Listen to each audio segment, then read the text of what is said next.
good morning, everybody. I'm delighted to welcome you today to a new webinar for Switchee. We've had some fabulous webinars over the last 12 months, and we thought it'd be a great opportunity just to take a step back and look at 2025, the year that was. It's been a pretty wild year in housing. I was chatting to a housing chief exec recently, and she says it feels like we've had more change in the last 3 years than we've had in the last 30 years. And certainly for all of us in the sector, we feel like we've had some exciting new legislation. We've had the impact of a new government, and it'd be really great to share some of the data, some of the changes that we're seeing, some of the opportunities, but also some of the threats. So we've got an hour scheduled today for this webinar. I've got a lot of content to go through, so I'm going to run through that first, and then I'd love some questions. We're always really open to questions, and would love to sort of really kick off a conversation about how your year has been and really how you see 26 unfolding. And there's some more excitement to be had. Ahead. So if you would like to ask any questions as we run through the webinar today, then you're going to see a Q&A box. It's got like a little kind of question mark in it. Just chuck your questions in there. We will sort them through, and I will make sure I take some time at the end to answer them. We're also going to have a little question, a little short survey at the end of the webinar. That's just really valuable to us to understand, has this been useful? Is there anything else that you think would be useful? As Switchee, we really pride ourselves as positively contributing to the sector, and so your feedback on how we can do more, maybe there's something today that you'd like a bit more detail in, we'd really appreciate that feedback. So thank you so much. So what are we gonna talk about today? Lots to talk about. I've got many slides and many graphs, but let's just run through. So bit of introduction from me, of course. We are then going to delve into damp and mould. This has been the year of Awaab's law, and there's lots to talk about there, many perspectives on that. We're going to start to see some really interesting feedback on the implementation and whether that aligns to the regulator's expectations. So we'll delve into that in a little bit more detail. We're going to talk about overheating and why that is a new challenge for the sector, perhaps in a way that it hasn't been before. That flows nicely on from Awaab's law. We're going to talk about fuel poverty in the sector over the last year. We have our live reporting of fuel poverty available on our Housing Fuel Poverty Index. We're going to talk about what that's shown us and what we've learned from that. And then we'll take a bit of time at the end to have a look ahead to 2026 and how we see some of these trends evolving and how we see some of these challenges unfolding. And then, of course, we'll allow some time at the end for a Q&A. So just to start, who am I? Why am I sitting here? Why do I get the hot seat? So my name is Tom Robbins. If you don't know me, then I'm the chief executive of Switchee. It's been my pleasure to lead this organisation for nearly 6 years now. We have some fantastic speakers over the year with real kind of subject matter expertise, and so I put my hand up. I'm really passionate about housing and the sector. I thought it was a great opportunity to pull all those conversations together, whether those are the client conversations, the regulator conversations. It was my first trip to the Labour Party conference this year. Just really what are the macro trends that we are seeing and some of the challenges ahead. And so I'm delighted to be able to present this here today. So we'd appreciate just a little something from you before we start here, and just a little moment of reflection. A poll will shortly pop up in your browser environment. We unfortunately can't go wildly free text. It feels like there's certainly a good bottle of wine to be had about a conversation to be had about almost all these topics. But we would really appreciate what your thoughts are. So we've had some summaries here. I'll give you just a couple of seconds just to pop your thoughts in. It's really appreciated.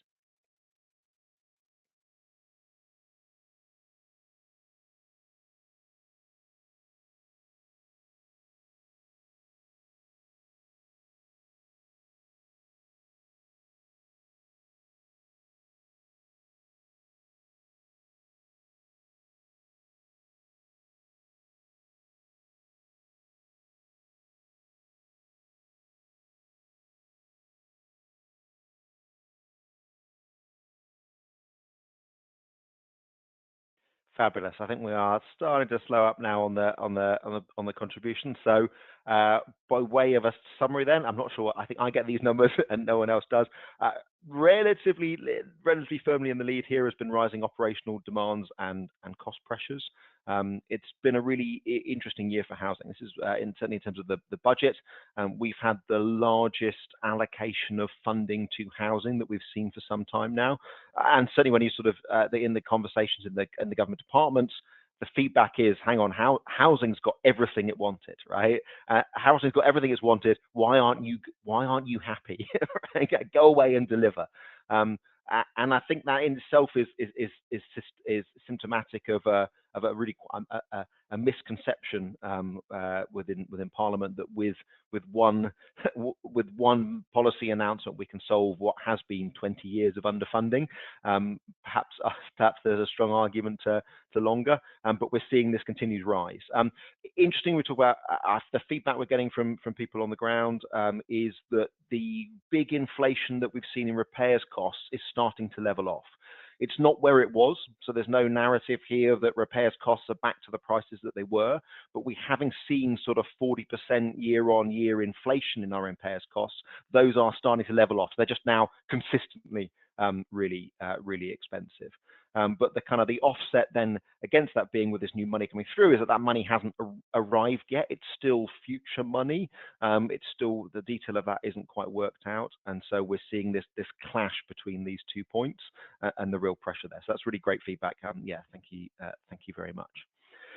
And in that clash, as we see increased repairs costs, we've received an additional clear expectation, without doubt, that has some costs associated with it, and that is this requirement in Arab's law. And I'm sort of really interested now, and would appreciate your feedback on how has this affected your organisations, because I've heard it's really quite a broad range of conversations.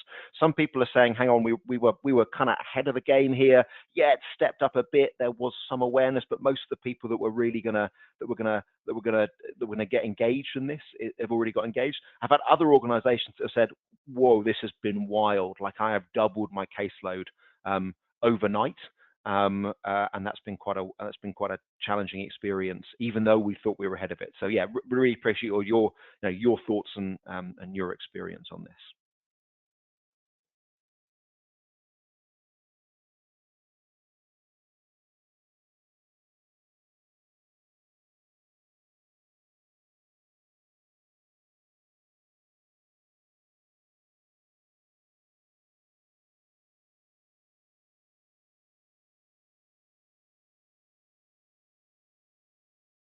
Great stuff. Thank you very much, everyone. Really appreciate the feedback on that. So it would appear that I say most. It's just about most people have seen a moderate uptake in the kind of under 25%, but there has also been quite some wild variation, with some people seeing 100% or plus more. That probably aligns to the general narrative that we're seeing real pockets of different that we're seeing different pockets and really quite different experiences across the country.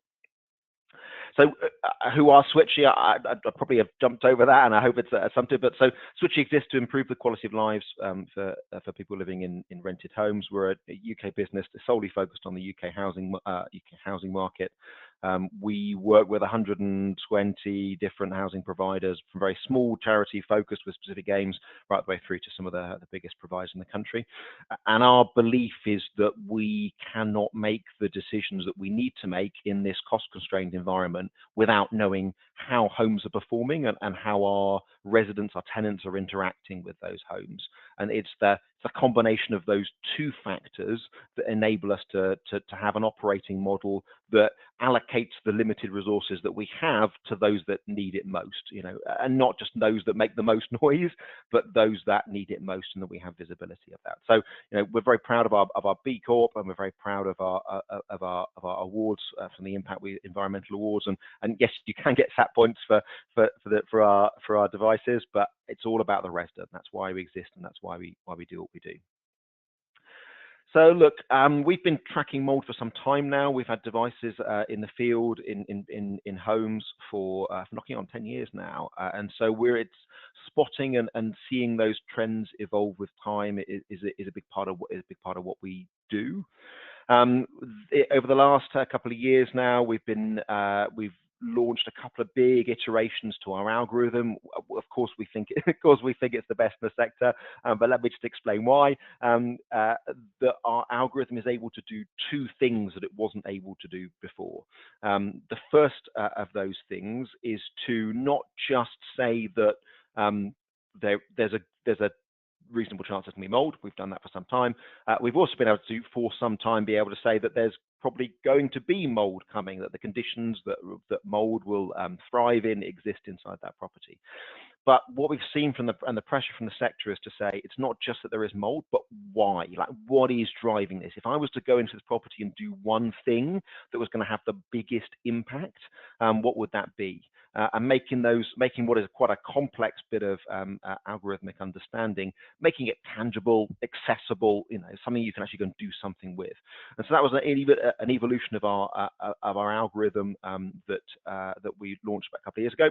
And so what I talk through now is not just about what the state of mold is, but what's driving it, what's making the mold.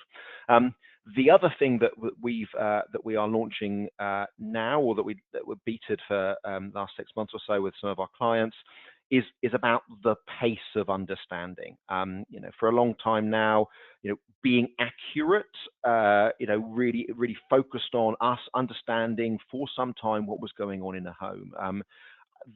The challenge with Awaab's law, the pace of understanding required, the timescales that the sector needs to operate within. Now we need some insight immediately, and if that insight improves the quality over time, that's fantastic. But I need something now, and so we've really developed our mold algorithm. So it's giving you insights. I mean, pretty much by the time you're back at your desk, right? It's insights within minutes of installation. So that while that picture evolves, you understand what's going on and you can be taking the necessary measures almost immediately. So what are the headline stats? 25 on 24. So we saw that about 29% of homes had a mold issue of some description last winter. That's quite an interesting one. I appreciate that the stats reported on average over the year by most providers are a bit lower than that, so probably under the 10% mark. And I'll just show you how that shape really evolves through the year. I think it's really interesting.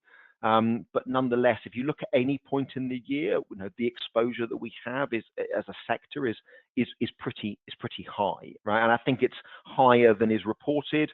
It's certainly higher than is complained about, and that's one of the issues and challenges that we see with the new Awaab's law legislation.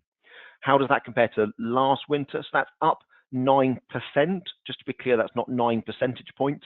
It's up 9% on where it was the previous winter, and I'll come on to a little bit more about why that is and why we think that is.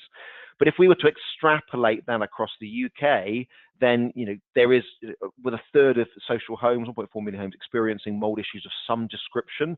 I think it reflects why as a sector we're feeling so much pain about this at the moment. Look, mold isn't a new thing, right? So mold, it's not the case that there was no mold and now there is mold. There have been some big drivers that have changed that, and perhaps that's maybe where we'd be good use to dive in next.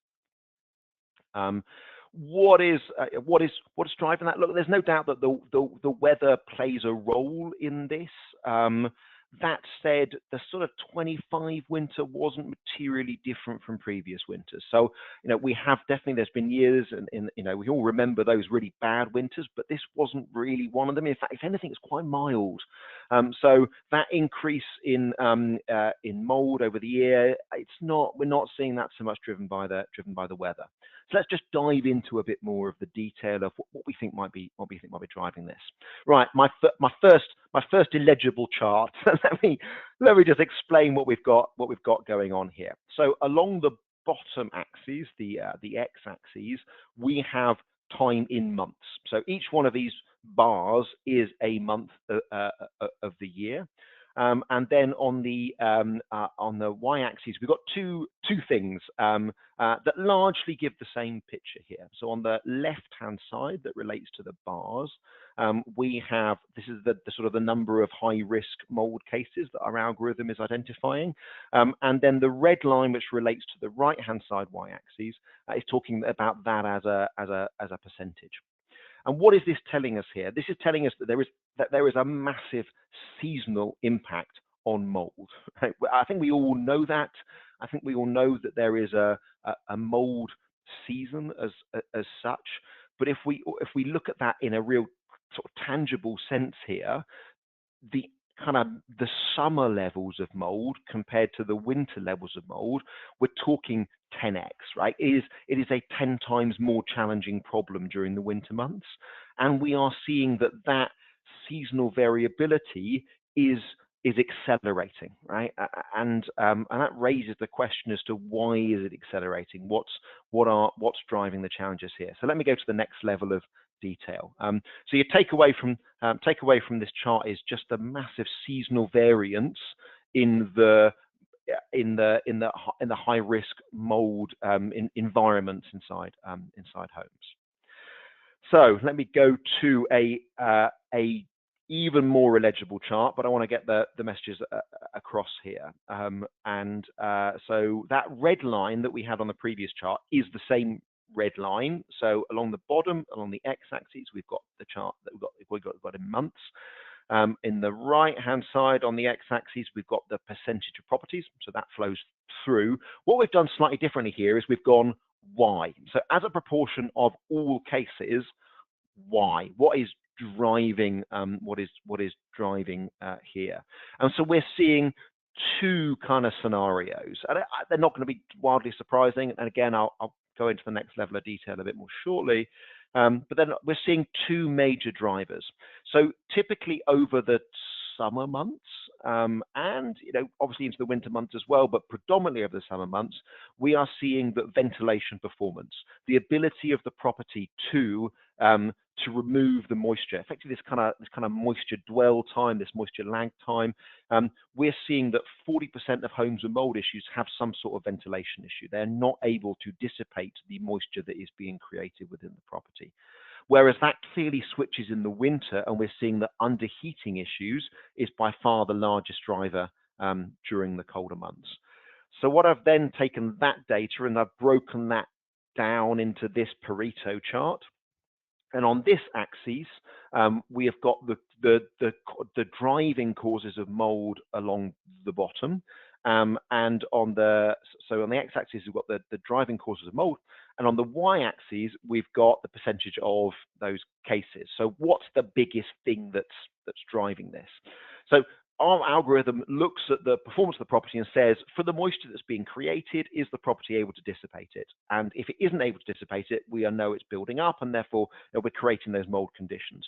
And we see that in 47% of cases. So ventilation, without a doubt, is a challenge, and hold that thought, because that kind of ventilation concept also is going to be relevant later in the update.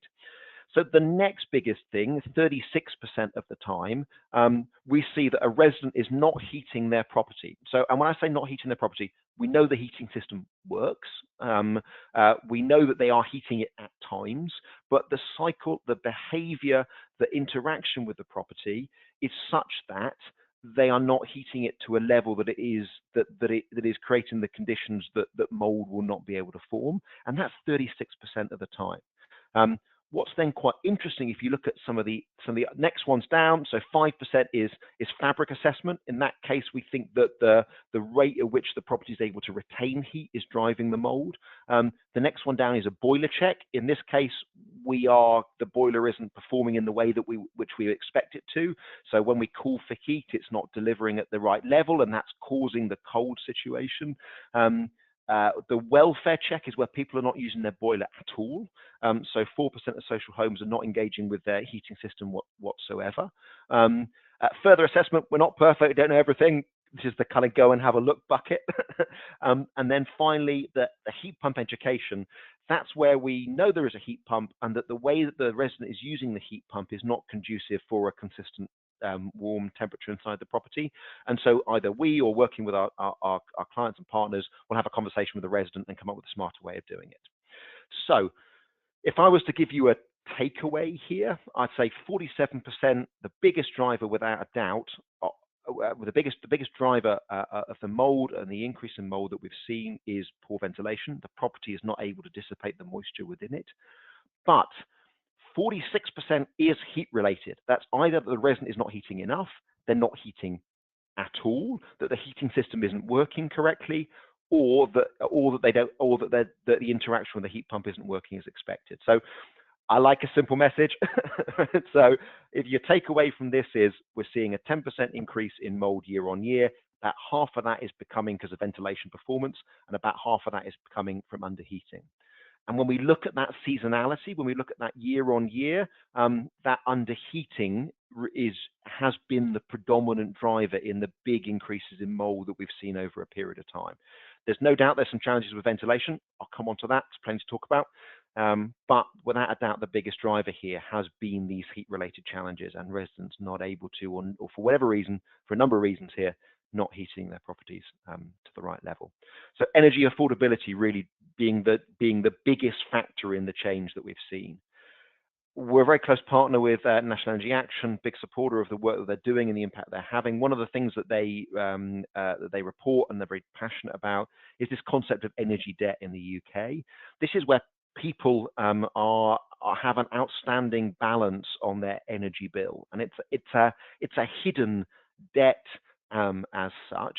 But what we see is that that's now exceeded 4 billion. So that has kept ticking up. It's not leveled off yet. People are still going further into energy debt. So that kind of stretch in the system is still being stretched, and it's certainly not coming down to a level where people are feeling comfortable enough to make decisions about heating their homes. We talked about the algorithm and the pace at which we now need answers on mold. One of our big launches this year has been our new Swift sensor.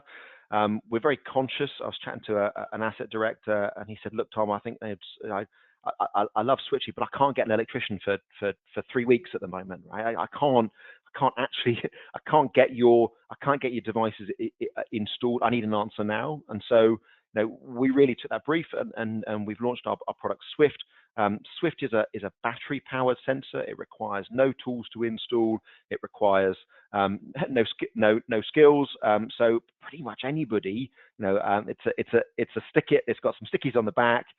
Stick it in the area that you're concerned about, and then using our updated algorithm, we think our market-leading algorithm here, by the time you're back at your desk, you're already getting insights as to what's driving this. What are the conversations that we need to have with the tenant? What are the capabilities? What are the changes we need to make to this property in order to eliminate the mold challenge? And that speed is so important. So we've seen Awaab's law come into force here, and so the pace is critical. I know that when the legislation first came out, the sort of challenge here was, we need to, as soon as we know about it, we need to do something within a defined period of time. And suddenly all the mold wash firms got very excited, because within this kind of time frame, all you really can do is that first mold wash, because you don't really know what's going on. Yes, there's leaks, but we typically see leaks are like 3 to 5% of the problem. It's predominantly driven by this interaction between the resident and the property and understanding that. So we said, right, well, let's get a sensor, let's get a capability, let's get an algorithm that's specifically designed for this challenge, and that's where Swift and our new algorithm came to market. Awaab's law is a groundbreaking piece of legislation for the sector, of course, in reaction to the tragic death of Awaab Ishak. But I still think, and I've been on the campaigning circuit for this for some time now, that as a piece of legislation, that it's not quite understood by the sector here. So what Awaab's law does, and what we see it do, is it links together kind of two concepts, one of which is damp and mold, but it's not fundamentally about damp and mold. What it is it links together two concepts. It links together the concepts of emergency hazards. And we said, well, actually, HHSRS has been around for a while now, right? So emergency hazards aren't a new thing for the sector. We know what they are. They've been well defined, and actually the legislation doesn't bring in any new definitions or requirements here. What the legislation brings in is this concept around understanding a resident's vulnerability, and then taking both our understanding of the hazard and taking our understanding of the resident vulnerability and making an assessment in a defined period of time to deliver a fix, a change, a move out that reflects the needs of those two requirements. Now, when we spoke to her, we were very lucky enough to be involved in the drafting of this legislation. We're very proud that our feedback was taken on board, and that we were in some of the working conversations as this legislation was drafted. And one of the things that just really struck me when you sort of chatting to the authors is that they didn't see this piece of legislation as being around hazards. They saw this piece of legislation as being around vulnerability, that this was a piece of vulnerability legislation. And interestingly, as a sector, we've really gone down the damp and mold route around this, but the department didn't see that the failing on Awaab was, and Awaab tragic case was necessarily around damp and mold. It was about failing to identify the vulnerability of the resident and taking appropriate steps. There was almost an acceptance that, look, mold happens, right? We can't eliminate, we've got to do our best. But the actual failing here was the inability to assess the vulnerability and to take appropriate actions. And so I'm really interested. We've seen now the legislation has come out. We've seen our first kind of regulation visits, and I think we will see an interesting feedback as to how people are sort of how providers are joining together these two things. So we have these definitions now around significant an emergency, this significant risk of harm, this emergency hazard. But again, these are wildly different in their evolution from HHSRS. It's just tying that timescale off the back of it. What is different here is this concept of a vulnerability assessment. And understanding and being joined up across the organization as to what these sort of two groups are. And I think we really accept this. This isn't easy, right? If you look at some of these vulnerabilities, what is our responsibility as providers to understand about these things? Health conditions, they can change pretty rapidly. Age factors, definitely young children, but older people are less likely to complain. Language and literacy, financial and social vulnerability. These change very fast. Do we understand where they're at? And it changes the expectation here for the sector. Do we need to be proactively understanding this information? Is it just good enough to make sure that we're joined up across the organization? But what we're seeing is that the traditional model where you have sort of one department that understood vulnerability and another department that understood assets, having to work together, having to understand that they both have a contribution to the assessment, and having some interesting, even on a GDPR level, what information is shared in terms of the decisions and how are they made. I'm not trying to scaremonger here. That's not the intent at all. The intent is to consider a risk model that has two overlapping groups of factors. One of those is about the performance of the asset and the risks within the asset, and the other is about the vulnerability of the tenant and the interaction between the tenant and the property. And as something that we've campaigned for some time now, and something that we, in terms of, you have to understand what's going on inside the home and to really to join those two dots together. And as we've seen from the data, if we look at mold, this is a challenge. Roughly half of that is an asset problem, and roughly half of that is a vulnerability problem.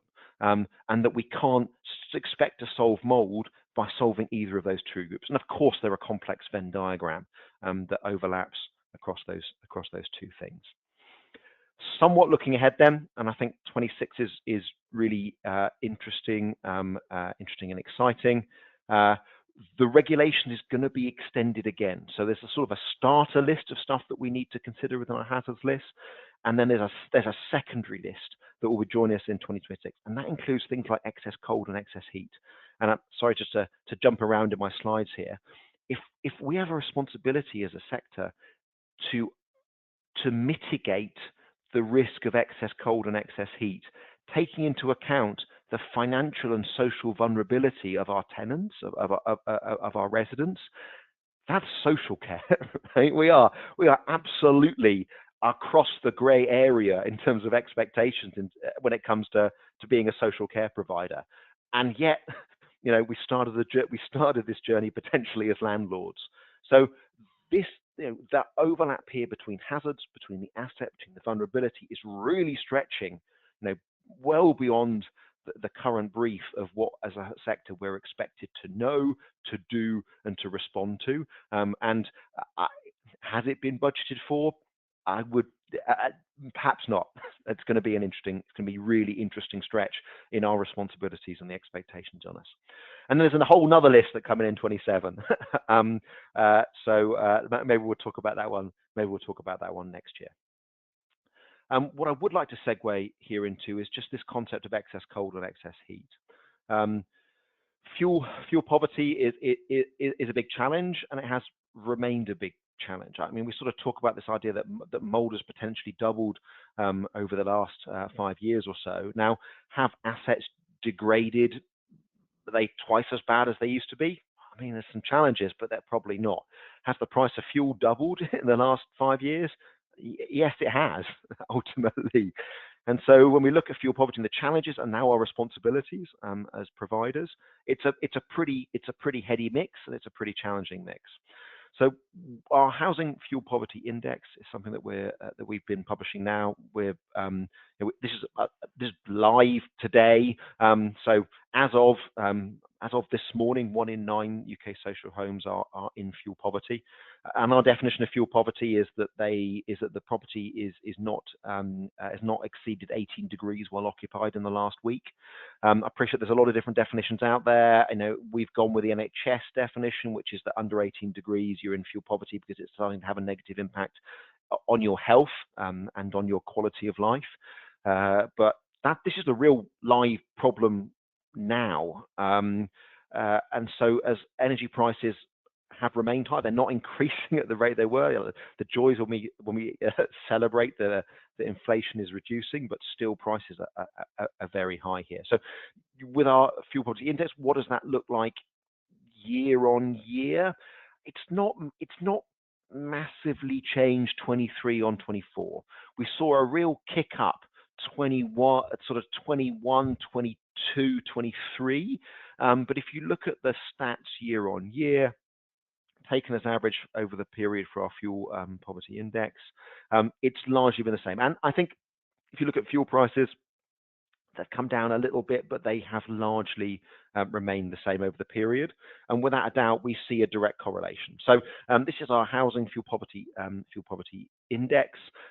So the x-axis along the bottom here is date. The y-axis up the side is the percentage of properties that we consider to be in fuel poverty using our 18-degree definition. And this is real-time data over the last 2 years here. And I've just dropped on it because it's incredible. It's pretty confronting to see. But you can see when the price cap rises, right? So we've dropped the dotted lines on here. At each of these points, there was an increase in the price cap rise. And you can see that immediately people go home and they turn their heating down and they turn their heating off, and fuel poverty spikes off the back of it and doesn't really bounce down again until the weather increases. So you can see this direct impact on policy and social homes across the UK, where people are, this isn't some kind of, the two are not unrelated. They are directly related. People are aware and they are making immediate decisions about how they heat their homes, and those immediate decisions are having an impact on mould, and they're having an impact on how properties are maintained. I've talked about the energy debt, and this is the energy debt ticking up over time here. You add the two together, it takes you to over 2 billion. But and maybe there's a celebration that looks like it's leveling off, but nonetheless, this is a pretty challenging situation where there is so much debt out there. So this is where people have to pay back this debt before they get warmth. This is the classic with with your standing charges, etc. on your prepay meter. You go down the Spar shop, you put 20 quid on, you put it in, you get it in the meter, and you lose 15, 17 pounds of that to standing charges to the debt that you already had before you actually get any warmth. And that the UK is holding this really challenging debt out there before we get any warmth. The next thing I want to talk about then is overheating and climate resilience. We don't talk a lot about overheating. It's been, I think, a Switchee. We've been beating the drum about overheating for some time now. And I sat down with a COO of a very large housing association, and I'm like, why isn't overheating a problem? Right? Why are we not complaining about overheating? And she said it was really simple. As people living in this country, we complain if it's wet or if it's cold. Those are the things that we are used to, and those are the things that we expect to be fixed for us. It's not the same with overheating. Well, it hasn't been the same with overheating, but that is starting to change. We've seen the first civil cases around overheating. They focused on new build and retrofit, and let me come on to that slightly. But there is now an awareness and a narrative around overheating. If we're to look at the raw data on this, we see overheating in terms of a risk to life as being as big a challenge as mold is. Now, it's not to make it it's not a joyous to share a problem of that magnitude, but actually in terms of the raw data across the UK, overheating has the potential, or is in the last year, as big a challenge and as big a risk to life as mold is. We had two heat waves in 25, both in June, and we looking across the tens of thousands of properties that we serve and support. 67% of those properties reached at least a medium risk of overheating. And let's talk a little bit more about overheating here. So overheating isn't just around the temperature of the property. We also take into account the humidity, and then we have got a model that looks at the human body's ability to effectively shed heat, to dump heat.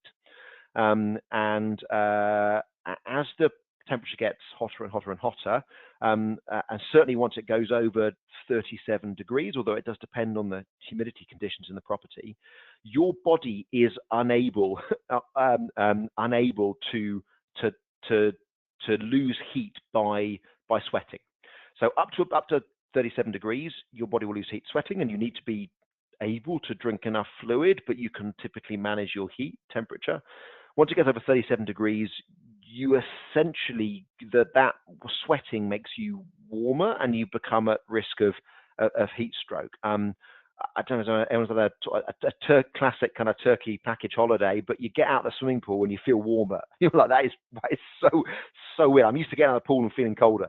But that same effect means that just sitting in a chair in a property over 37 degrees, it can be fatal, and it can be fatal really rapidly. So in our analytics, and when we look at and the algorithm that we run behind the scenes on this, we take into account the humidity, and then we have this kind of human model that suggests how do we know what that kind of real feel of overheating is. What I want to just chuck in here to get people to have a little think about this, though, is if you look at this, is a correlation between overheating risk by EPC rating. We've got the medium chance of overheating and a high risk of overheating here. It's the webinar that we did a little bit earlier in the year, just after the summer.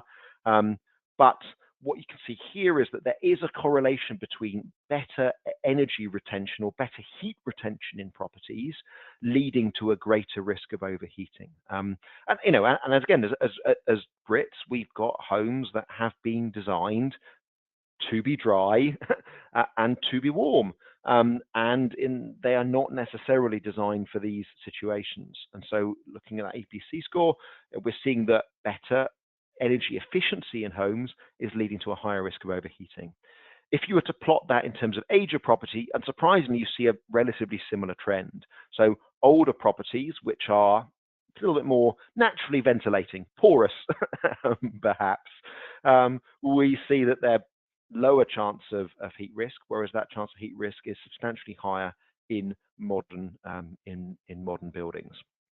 And just to give an example of the sort of thing that our data is throwing up, the kind of intervention that we're able to have here. This is from a property. I've got a lot of lines on this, so I'll talk through the narrative. Along the bottom, we have dates over that heat heat risk period. On the y-axis, we've got the temperature. What's quite interesting here, and is that as well as the property being quite warm, the spikes at the bottom show the resident still has their heating on. So they have a schedule, they're still using their heating. And what we're seeing here is that the property alone, without the heating on, would probably be okay. But the fact that the property was being preloaded with heat with the heating, and then additional heat, was causing some pretty severe challenges. And so we were able to alert and have a conversation with our client and partner, who was unable to have a conversation with the resident to intervene on this. So it is possible I do believe, to save lives, or certainly to improve comfort. It's interesting. It's always interesting when you take this right down to a really kind of local level here. Another chart here. Dates across the bottom, again, during those kind of heat rush periods. Temperature up the left-hand side here. We've got the weather temperature externally, so that's the blue line at the bottom, and then we've got a green line and a purple line. The green line and purple line reflect two properties that are in the same building. So they are same buildings, same age, same efficiency. One was southwest facing, one was northeast facing, and you can guess which one here. But you can see with that purple line that if the properties are the same age in the same building, you're talking a massive temperature difference here. So we're talking what, sort of, was it 8 degrees at peak? And we've got one property that's just tipping into that over 37 really danger to life level, but another property that is just not even making it, just cruising more around the 30 level. Again, same property. So that real kind of local understanding of the building physics, of the thermodynamics, of just what the temperature is inside the home, is going to be ever more important. As we trace that back and we look at, as we go back and we look at Awaab's law, and we look at that responsibility to understand if people are vulnerable, can they open their own windows? As we look at that new legislation that's coming towards the end of the year. I've given a couple of overheating stories here, but there was one really interesting one where it's a tower block. This isn't a picture of the tower block. This is probably a standardized tower block. It was a 90s tower block, so it wasn't one of those sort of most recent, most efficient ones. But as the temperature went up, we could see across the whole building that the building was retaining heat too much.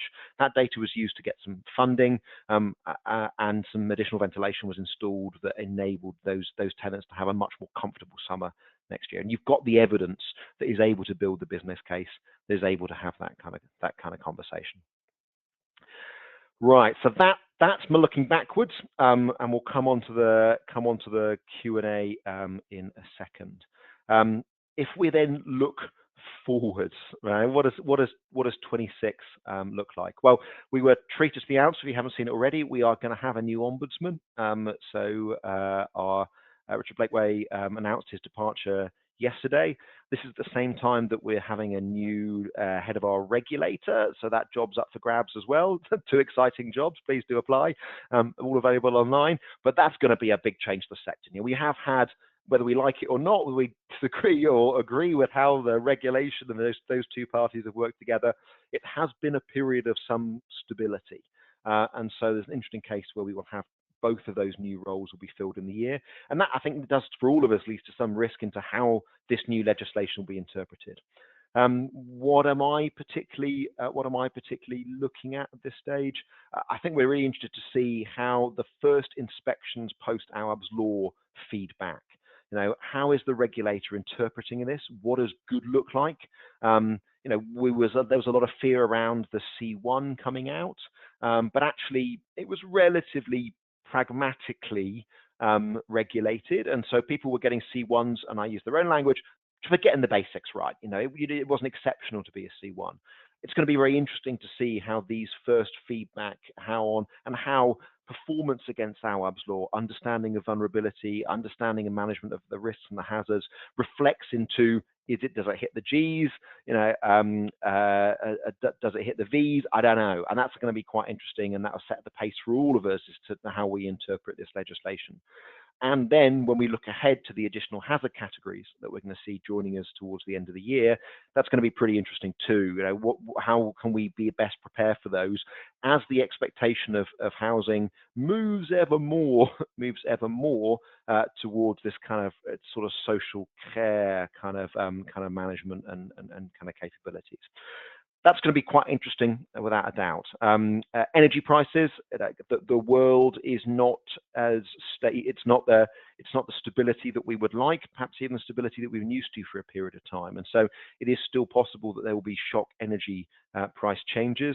I don't want to speak to those, but hopefully the data has shown you that those shock energy price changes lead to shock changes of behavior immediately. And so while I can only hope that none of those are expected, any of those that come along, we have to expect that they will have an impact instantaneously.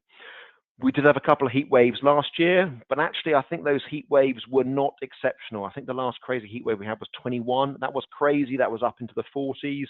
We then had a relatively moderate 22, 23, 24 and 25 started to warm up again, but it wouldn't be crazy for us to have another heat wave.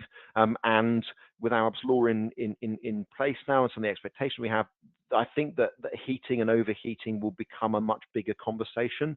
I know that the sector doesn't have a lot of capacity to get ahead, but if there was one thing that's going to get ahead, I think one of the challenges are that we will, the current trend is going to lead to some unsavory news stories, and that we need to think about how we respond to those, how we take responsibility for those conditions, and how we support perhaps some properties that really have only been built and we thought were going to be fantastic, may even still be under warranty. How do we engage with them? How do we engage with them differently? So we also got a place, we haven't really kind of confirmed down the funding model here. So I think it's going to be interesting as the Labour government gets ever more shakes on this. We have a Reform Party coming up in strength that is addressing and engaging with a social tenant in the way that the right hasn't necessarily for some time now. So that may lead to a greater visibility, hopefully positively for the sector, and some additional funding. But it's going to be an interesting political dynamic as we come through the next round of elections. So we thought 25 was fun off the back of thinking 24 was fun. I can only suggest that 26 is going to be pretty interesting and fun again. As always, Switchee will be here reporting and supporting in real time, hopefully helping make the decisions that mean that the limited resources that we have are allocated to those that need it most. It's what we're most passionate about achieving, and would love to engage with all of you on it. So I think that's been my big chat for today. I think we've got a few minutes left now, and so I would absolutely welcome any questions.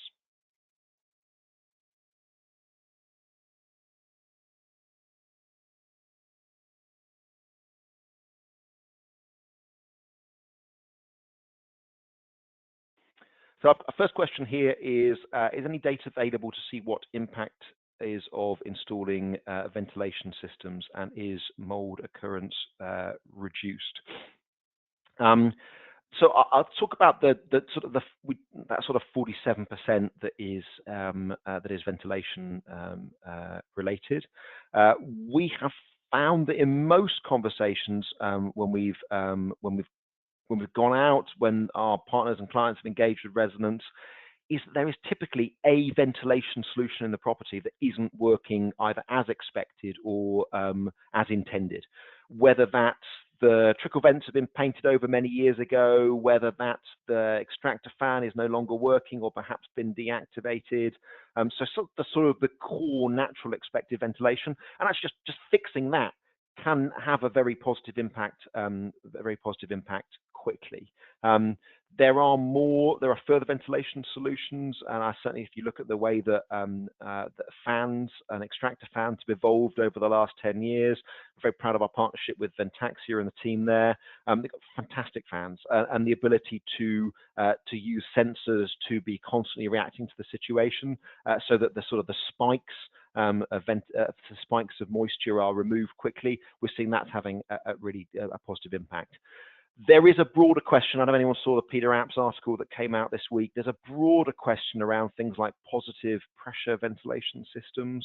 There is some evidence that says they're very positive when installed correctly. There's also some pretty challenging cases where they have been installed as a silver bullet, perhaps not installed as intended, perhaps even as the manufacturer intended, and delivered and not really fixed anything whatsoever. So without doubt, the quality is important. I think the big thing to come back to is actually, in most cases, there is a ventilation solution designed into the building, and making sure that is working as intended, either blocked or covered or functional, is a really good start to that.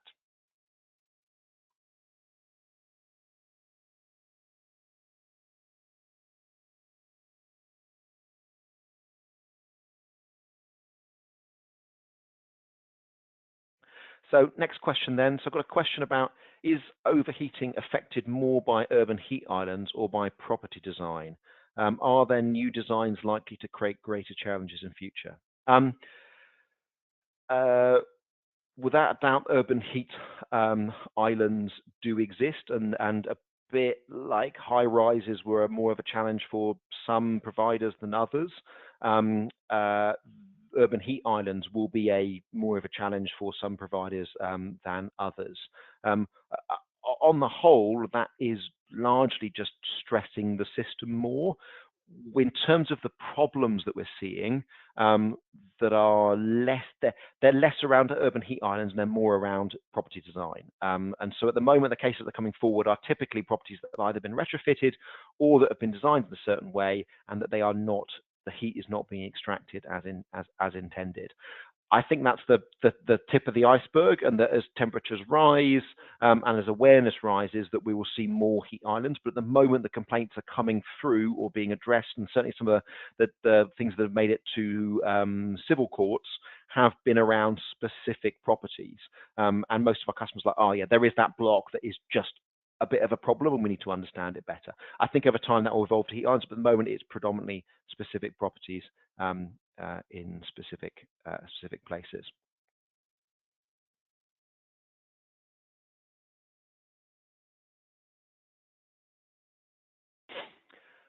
Next question that's come through then is, what is the biggest blocker that you see that isn't technology and isn't funding?